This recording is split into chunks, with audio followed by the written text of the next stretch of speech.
Apa itu?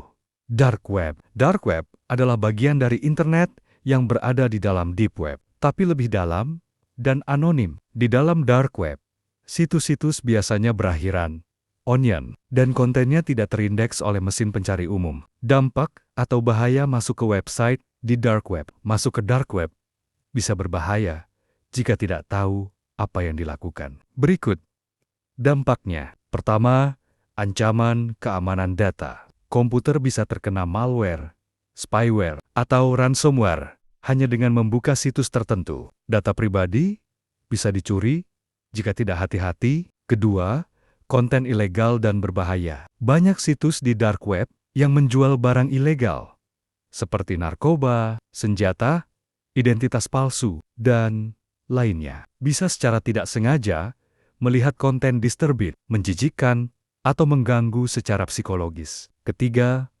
risiko hukum. Jika mengakses atau terlibat dalam aktivitas ilegal, pengguna bisa berurusan dengan hukum, meskipun hanya sebagai pengunjung. Keempat, penipuan. Banyak penipuan yang menargetkan pengguna awam, seperti situs palsu yang berpura-pura menjual sesuatu lalu mencuri uang atau koin kripto Anda. Kelima, terlibat jaringan kriminal. Tanpa disadari, bisa terlibat dalam jaringan yang berhubungan dengan perdagangan manusia, pornografi anak, terorisme, dan kejahatan siber lainnya. Kalau masih ingin tahu, tips aman untuk edukasi saja. Catatan, tidak disarankan mengakses dark web tanpa tujuan yang jelas dan tanpa pemahaman teknis yang cukup. Gunakan sistem operasi virtual atau LiveOS seperti Tails. Jangan pernah menggunakan identitas asli atau login akun pribadi. Hindari mengklik tautan sembarangan. Jangan mengunduh file dari situs tidak dikenal. Kesimpulan, dark web